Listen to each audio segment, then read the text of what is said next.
Well, Super Bulldog Weekend has come and gone for Mississippi State, and it couldn't been much better for the Bulldogs across the board. As Mississippi State had a big weekend with a spring game, football, great weather, the baseball team taking on Ole Miss, and everything just worked out almost perfectly for Mississippi State on the weekend. The Bulldog baseball team was able to take 2 out of 3 against the Rebels. The heated rivalry was as good as it gets this past weekend with two teams that have been not very good this year. These are the two defending national champions, and it really felt like two defending national champions going up against each other at Duty Noble Field. But both of these teams come into the series, Mississippi State with 3 SEC wins, 2 for Ole Miss. Bulldogs had just come off the series win against Alabama, so it was really a big weekend for the Bulldogs to try to get back on track. Ole Miss as well. Both teams are kind of having their backs against the wall at this point, trying to get into postseason play. And to do that, they were going to have to win this weekend to take a step forward and get closer to that goal. Mississippi State was able to take 2 out of 3 in that series against the Rebels. In a series that was really competitive. I thought both teams pitched it pretty well. They both hit the ball fairly well on the weekend. Ole Miss hit it a little better than Mississippi State from a consistency standpoint, but the Bulldogs got the biggest hits in the series and were able to come away winning 2 out of 3, and they won the Saturday and Sunday games in exciting fashion. 2 years in a row, really, that the series has been very tightly contested between the two teams. In 2021, it was very, back and forth. Mississippi State was able to win that Friday night game fairly easily. They pitched it well and had some big hits, and they were able to kind of run away with that one late. And then the game 2 on Saturday was a complete domination from Ole Miss. Doug Nikhazy pitched that ball game and dominated State from start to finish, and Ole Miss really ran away with that one. But on Sunday, that one was a game that needed a big-time hit from Tanner Allen, a triple that cleared the bases to get State on top there, and then Landon Sims closed the door. Well, this weekend was hotly contested into the late innings every single ball game. State lost that first game 3-2. It was a game in which the Bulldogs just didn't hit the ball very well. I thought that Jack Doherty came out, had probably his best start in SEC play, dominated State for the most part, or at least kept him off balance with what he was able to do. State was never able to really have a big offensive inning. They had 2 big home runs. Dakota Jordan hit a home run that tied the ball game up midway through or early in the ball game, and then Hunter Hines hit one in the 9th inning to give Mississippi State a chance. A key moment in that ball game, I thought, Dakota Jordan comes up in the 9th inning, and this is a kid that is a true freshman that went through his lumps early on in the schedule and was able to come out of it and has become one of State's best hitters. Well, on Friday night, he strikes out in the 9th inning with a chance to tie the ball game. If he has a big swing there, hits a home run, he can tie the ball game, send State into extras, or at least extend it and have a chance in the 9th inning to win it. We talked to him after the game, and first of all, for a freshman to come in and talk to the media after just striking out to end the ball game, the maturity of this kid is through the roof that we've seen so far. The tools are there. The mentality is what's really impressed me out of this freshman, Dakota Jordan. He comes in there and he says, Michael Jordan wanted the ball late in ball games with a chance to win the game. I wanted to be in that situation. I wanted to be up there with a chance to tie the ball game and to send that thing to extras or to at least extend the ball game a little bit in the 9th inning. Didn't get that opportunity. He got that chance again the very next day. He comes up there on Saturday, and we'll kind of walk through that ball game a little bit real quick. So Ole Miss was trailing by a run coming into the 9th inning. Nate Dome's out there. You feel really good about Nate Dome in that situation, but you're facing the top of the order, and it played out a lot like it did last year for Mississippi State against Ole Miss in that series. I think it was the Saturday game. Jacob Gonzalez hit a home run to tie the ball game. State looked like they were going to get out of there with a win. Ties the game up. It goes to extra innings. State was able to come back and win. This game didn't go to extra innings, but Jacob Gonzalez comes up there after Ethan Groff gets, top of the order comes up. Ethan Groff gets a double. Jacob Gonzalez doubles right behind him. Just like that's a tie ball game. And then Nate Dome, to kind of settle in a little bit and make sure that didn't get completely out of hand, did give up another run, and State, falls behind. But it's a manageable ball game in that situation. So State gets the bases loaded with 1 out, and Dakota Jordan comes up to the plate trailing by a run. This is a guy that just struck out the night before against Ole Miss he has that opportunity again. Remember, he told you that he wants to be in that situation, and here he is once again in that situation. Takes a 2-0 count, and at that point you're thinking, just take pitches until he throws a strike, because you had a freshman on the mound for Ole Miss. He was kind of falling apart a little bit, had walked the bases loaded, could not throw a strike. Well, he throws a strike on 2-0, and Dakota Jordan just punches it through the left side. And I thought it was just a really tremendous moment for him and for Mississippi State to have a kid like that the night before had struck out and the game was over. He gets his redemption story. And that's really what baseball is all about. I mean, it's a game of failure. It's a game where you get those opportunities over and over again. And as Tanner Allen would say, can't get too high and can't get too low. If you get too high, then a lot of times the game will find you and it'll make sure it humbles you. We've seen that time and time again. Dakota Jordan's a real humble guy, and he took that humility from Friday night, brought it into Saturday, and made the game-winning play. And that it was just kind of an epic atmosphere. I mean, this is a team that is, at this point, when they win that ball game, 4-10 in SEC play. In the last 2 seasons, Mississippi State is 13-23. No, 13-33 in the last 2 years in SEC play. And there's 16,000 people plus, and might have been more than that. I don't know if Mississippi State really wanted to give that true number because of, the fire marshal and stuff like that. It was unbelievable crowd. I mean, I've never seen a crowd like that at a college baseball game outside of Omaha. But inside that atmosphere, to see everybody just explode, I mean, it was right there with Tanner Allen's three-run triple that he had 2 years ago.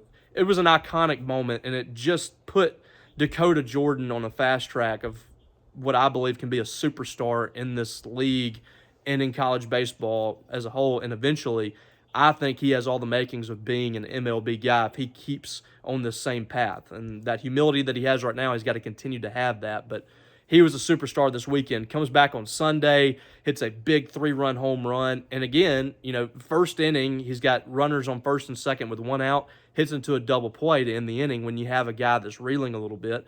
Gets right back up there, 2 outs in the 3rd inning, runners at second and third. He sends a shot over the wall in right field, opposite field, home run for a 3-run home run. State goes on top 3-0. State kind of struggled later in the ball game in the bullpen. I thought Jurangelo Sanja was extremely good. 5 2/3 innings, I think it was. He gave up 3 hits, maybe a run, walked 3 guys, but scattered those walks. He didn't let the walks hurt him on Sunday. It was his best SEC start. Struck out 7 guys in 5 2/3. He did everything you needed him to do, and it was kind of unfortunate he wasn't able to get the win on Sunday. But Casey Hunt struggled a little bit in the 7th, got State in some trouble. Ole Miss ends up tying the ball game at 3-3. He had given up a run before he left the ball game. Aaron Nixon comes in with a bases loaded and 1 out. Gave up a really hard hit ball to Kemp Alderman that I thought Slade Alford probably saved 2 runs at least by knocking that ball down. It was an infield single. A run did score to tie the game, but Slade Alford might have made the play of the game. You really had back-to-back defensive plays that saved you. Slade Alford makes that play, even though it was an infield hit, run scores, and that's it. And the very next batter, you get a double play, a 6-3 double play from David Bershon, a true freshman making his first start at shortstop, that ended the inning. And I thought from there it was game on for Mississippi State. You come into the bottom of the 7th inning, 2 outs. David Bershon walked, which was a big walk to eventually get the ball to. I think he had walked with 1 out maybe. I can't remember. He might have walked late off the inning. I'm sorry.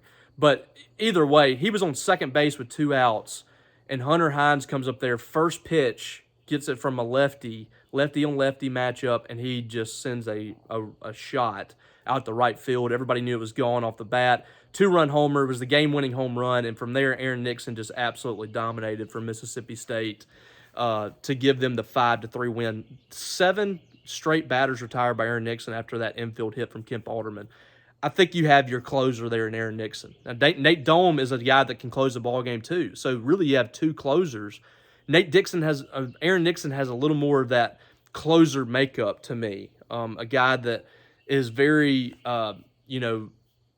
intense, comes in the ball game, and Nate Dome's like that too. But I feel like Nate Dome is a guy that can do multiple things for you. He can give you long relief. He can give you middle relief. He can set you up. He can even close for you if you need that. You can have two closers essentially in the same weekend for Mississippi State, and two guys that can go 2, 3, 4 innings. We've seen Nate Dome go into 4 or 5 innings. Aaron Nixon pitched 3 different innings on Sunday. So that's got to make you as a Mississippi State fan really happy about what you're seeing. And I know Dome had a tough ninth inning on Saturday, but we've seen enough from him. We know he's got a dog in him. We know that he can get you some big innings. He can make some big pitches, and he's not really going to fall apart out there. So you got to feel great about those two guys. And you got to feel much better about Mississippi State's pitching the last 3 days from what we saw. They walked 4 guys in those first 2 games. They did walk 6 on Sunday, but outside of Casey Hunt, I mean, Durangelo's was scattered. It didn't hurt him. Casey Hunt was hurt by walks. Durangelo was not really hurt. If you get that kind of performance, if you get a 10-walk weekend in 3 games for Mississippi State moving forward, you got to feel pretty good about it because Ole Miss had 30 hits in 3 games, and you had a chance to win every game. That's one of those things we've been preaching over and over. It's not the hits. It's not the home runs that are really hurting Mississippi State. It's the putting guys on base. It's the errors, the walks, the hit by pitch. Those are the things that really seem to hurt a pitching staff. If you can cut those down, you can live with 2 or 3 singles in an inning. You can live with a solo home run. The solo home runs don't get you beat. The things that get you beat is when you walk guys and when you're committing errors. Mississippi State's cut down on that the last 2 weeks. They did have a bad game against Alabama, but for the most part, we've seen this team kind of take a turn here. And now you're starting to see things come together. You're starting to see the offense really come together top to bottom. You're starting to see roles arrive for this pitching staff. Cade Smith, I think you can really, let him loose now. I thought he pitched really well on Friday. I thought Landon Gartman pitched really well. They didn't ride him too long. But Cade Smith, I think they're going to kind of take him off his leash a little bit and let him roll next weekend at Auburn. I think he can get you 6, 7 innings. I think Landon Gartman can get you 4 or 5 innings consistently. Durangelo had a real breakthrough game, I think. Start to get some really good starts from this pitching staff, and the bullpen just pieces it together, and you have some guys you feel real good about in the back end, then you got something. And State still has a chance here. I don't want to give people a lot of false hope, and I don't want to take too much away from this weekend, but back-to-back series wins. You're sitting here at 5-10 now. If you can get to 7, maybe even 8 wins, if you can somehow magically sweep Auburn, which it isn't that far out of the equation. You swept them 2 out of the last 3 times, I think, there. If you could somehow – you just need to win that series especially, but if you could find 3 games this next weekend, it's game on from there for the Bulldogs. The schedule is tough on the back end for them. You got LSU, you got Tennessee, Arkansas, A&M. All 4 of those are going to be tough series. You just can't get swept in those, and you really need to pick up a series win. But it's one of those deals where you can't be looking ahead at this point. Mississippi State's got to take this one weekend at a time. You got to take what you get. This is a major step forward this weekend for the Bulldogs to beat Ole Miss. And by the way, 21 of the last 27 games against Ole Miss, Mississippi State's won. It's really kind of an unprecedented run they've had against Ole Miss. And there's been some really good Ole Miss teams in that grouping. State's just had their number here. And next year, if they can win that series, that will be the all-time record for the Egg Bowl baseball rivalry in consecutive series wins. They've tied it this year with 7. 8 is the record. And we're coming up on a decade since the last time Ole Miss won a series. State's just had their number. State's been able to win these tough ball games.